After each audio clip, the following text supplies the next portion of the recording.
घोषणा हो चुकी है करनाल के अंदर। आप सभी ने सूचना मिल गई है। कब की? 19 नवंबर की सूचना आपको मिल गई है। आपके ग्रुप में उसके पंपलेट भी आ जाएंगे, इश्तिहार वगैरह जो बैनर का प्रारूप है वो सब आ जाएगा, जानकारी मिलती रहेगी। आपने जो व्हाट्सएप ऑनलाइन जो नंबर है उससे आप मिस कॉल दे करके आप जुड़ गए होंगे। जुड़ गए? कौन कौन जुड़ चुके हैं? जो जुड़ चुके हैं, ठीक है। जो अभी तक नहीं जुड़े हैं, डॉक्टर साहब ने जो, हाँ, तो जो जुड़ चुके हैं वो दूसरों को सहायता करेंगे। किसी को पता नहीं होगा तो उस प्रकार से उसको मिस कॉल करके जोड़ देंगे, अभी नहीं बाद में, ठीक है। तो उस 19 नवंबर के कार्यक्रम के लिए आप सभी अभी से तैयारी कर लें और पूरे दल बल सहित अपनी वेशभूषा में पूरे समय पर पहले पहुंच करके स्थान लें। ऐसा हो सकता है? अगर हम घर से नहीं निकलते हैं तो कौन हमें बचाएगा? जब तक हम संगठित होकर के कोई कार्यक्रम आंदोलन में भाग नहीं लेंगे तो हमें कौन बचाएगा? लुट तो रहे ही हैं, लुट तो चुके ही हैं। तो कौन कौन साथी ऐसे हैं जो अपने साथ 20-20 साथियों को जोड़ करके ला सकता है?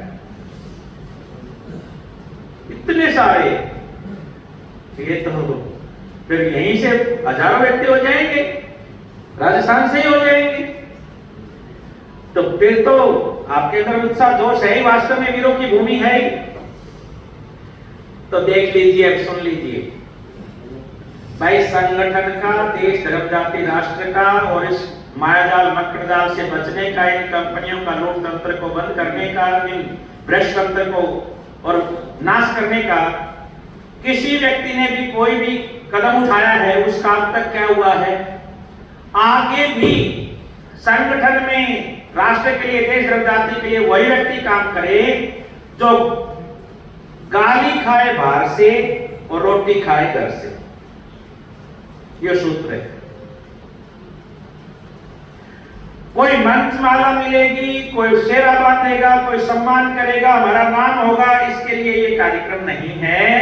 ये पूरी मानव जाति के निर्माण के लिए, पूरे मानव जाति के लिए, मेरे समाज के लिए, मेरी संस्कृति सभ्यता को बचाने के लिए, मेरी अस्मिता को बचाने के लिए, जल से जल जमीन जानवर को बचाने के लिए, प्रत्येक व्यक्ति को न्याय मिले, शिक्षा मिले, उसको चिकित्सा मिले, सुरक्षा मिले और सारा गांव का जो नियम कानून कायदे हैं, संस्कृति है, वो बचे और हमारा अपने जो, जिसे हम सरकार बना करके भेजते हैं, अपने प्रतिनिधि बना करके भेजते हैं, वो उन पर शासन हमारा हो, हमारा राज हो, हमारा कानून हो, हमारा उसके ऊपर अधिकार हो, तभी हो पाएगा। तो सभी इस बात का ध्यान रखें, कोई अपने आप को गरीब भी ना माने, कोई अपने आप को कमजोर भी ना माने। जिस भाई के पास 2000 रुपए और 20 व्यक्ति हैं, वो जनशक्ति के रूप में भी और धन शक्ति के रूप में भी ताकतवर है, बशर्ते संगठन से जुड़े। अगर संगठन से नहीं जुड़ा तो आप एक एक करके पिटते जाएंगे। एक उंगली किसी को मारेंगे तो उंगली टूट जाएगी और मिलाकर के मारेंगे तो अगले की नाक तोड़ देंगे। होगा क्या? नहीं होगा। संगठन में शक्ति है, एक ही व्यक्ति को कोई भी गिरफ्तार कर सकता है, कहीं भी कुछ भी धारा लगा करके और रगड़ देते हैं, और जब हुजूम का हुजूम उठता है तो उनको पीछा छुड़ाना मुश्किल हो जाता है और सह सम्मान वो उससे बचना चाहते हैं कि इनको हाथ नहीं लगाना पड़े। और ये हो रहा है अभी पूरे हरियाणा के अंदर, ये नहीं पूरे भारतवर्ष के अंदर चल चुका है, आप देख रहे हैं।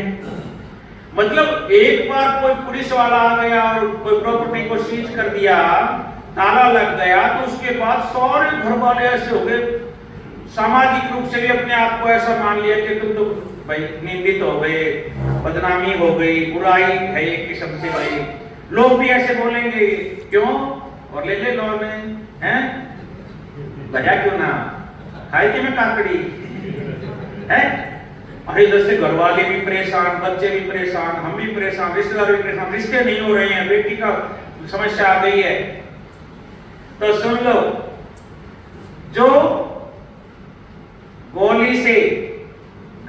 से, निंदा से, पुलिस से, जेल से ना डरे, मरने से ना डरे, वो जी चाहे सो करे। और जो डरेगा वही मरेगा। तो इस भय को निकालिए, समाज से, दिमाग से निकालिए। कर्जा नहीं ले रखा, बैंक के पास मेरा धन निकलता है, वो दे नहीं रहा है और इसलिए मैं लड़ाई लड़ रहा हूं और मैं जीतूंगा। और साथियों से भय निकाल करके अपना एक अच्छा सा ग्रुप बना लीजिए। जिसने भी समाज देश धर्म जाति राष्ट्र काम किया है उसको गोली, गाली और मिथ्या आरोप निःशुल्क उपहार मिले, निःशुल्क उपहार मिले।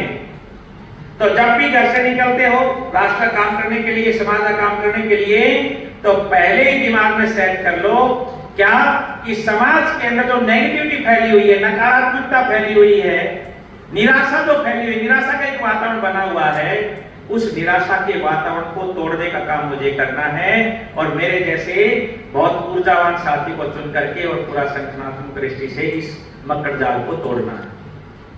जैसे आपने पता ही है, बता दिया गया है कि हमारा सबसे पहले जिंदा रहने के लिए प्राण वायु चाहिए। रोटी कपड़ा मकान सबने पता है, रोटी कपड़ा मकान ये मूलभूत आवश्यकता है।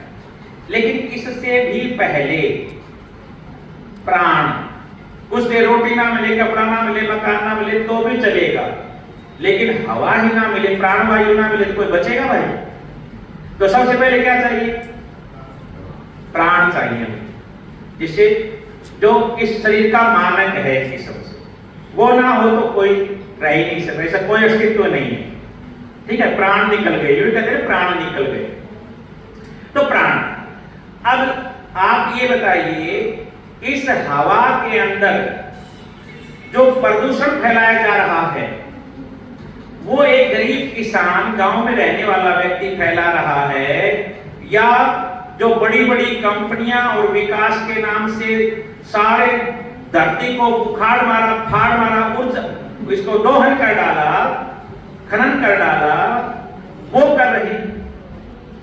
एक किसान तो अपने घर के अंदर कुएं से पानी निकाल लेता था, पशु अपने बावड़ी में पी लिया करते थे, सबके यहाँ पर वो बने हुए थे, कुंड बने हुए थे, कुंड का पानी इकट्ठा वर्षा कर लेते थे, उसके अंदर से पानी सारे साल भर पीते थे, वर्षा का पानी इकट्ठा हो जाता था, चूने के कुंड बनाते थे। मतलब कोई कहीं बाहर से कुछ लाना नहीं है, सब कुछ यहीं का था। ईंटों के मकान, वही ईंट बना लिया, वही पका लिया, वो हो गया कुम्हार का काम। वही मिट्टी का घड़ा बना लिया, मिट्टी घड़ा टूटेगा तो उसी में मिल जाएगा।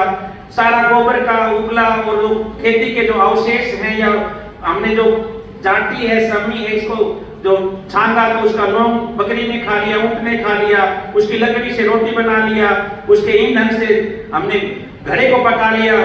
तो एक जो है ना, जो घरेलू उद्योग है वो चल रहा है, यानी सारा सामान काम आ रहा है। पशु रख रहे हैं, किसान रख रहा है पशु सुबह अपनी बैलगाड़ी को जोड़ के ले जा रहा है, बैल के उधर से उसने घास चारा खिलाया, उसने गोबर मूत्र किया, वो खेत में लग गया, घर आकर के आए तो उसके उपले बना लिए। ठीक है, और इसी प्रकार से सुबह गाड़ी में डाल करके गया, खेत में बैठ करके गया, वहां से फसल के अंदर जो खरपतवार थी वो निकाल लिया, खरपतवार को लेकर के पशुओं खिला दिया। रिसाइकलिंग है ना, इसमें कहाँ पॉल्यूशन है भाई, कहाँ प्रदूषण कर रहे हैं? पेड़ पौधे लगा रहे हैं, फसल पैदा कर रहे हैं, उत्पादन कर रहे हैं, दूध उत्पादन कर रहे हैं, सभी गांव के लोग तो कर रहे हैं। कच्चे मकान हैं, कोई सीमेंट नहीं, सीमेंट की फैक्ट्री नहीं चाहिए, गोबर से लीप रखे हैं, मिट्टी से बना रखे हैं, चूने से बना रखे हैं, लकड़ी से पेड़ पौधे खूब लगाए, उससे लकड़ी से ही अपना घर मकान घास फूस से सरकंडे से जो है वो बना लिया अपनी झोपड़ी, है कि नहीं? एयर कंडीशनर की जरूरत ही नहीं, वो खुद एयर कंडीशन है उसका। कोई मार्बल की चिप्स नहीं, कोई किसी प्रकार का केमिकल पेंट नहीं, घर के अंदर कुछ भी नहीं, सब कुछ चल रहा था। लेकिन हवा को दूषित किया, पानी यानी प्राण ले लिया हमारा। पानी आज के दिन आपको पता है अधिकतर पानी पीने योग्य नहीं रह रहा है। क्यों नहीं रह रहा है? कि जितने भी हमारा वर्षा का जो पानी था जिसको हम इकट्ठा करके पीते थे, या हमारी धरती के अंदर जमीन में उतर जाता था, वो प्रोसेस तो आज रहा नहीं।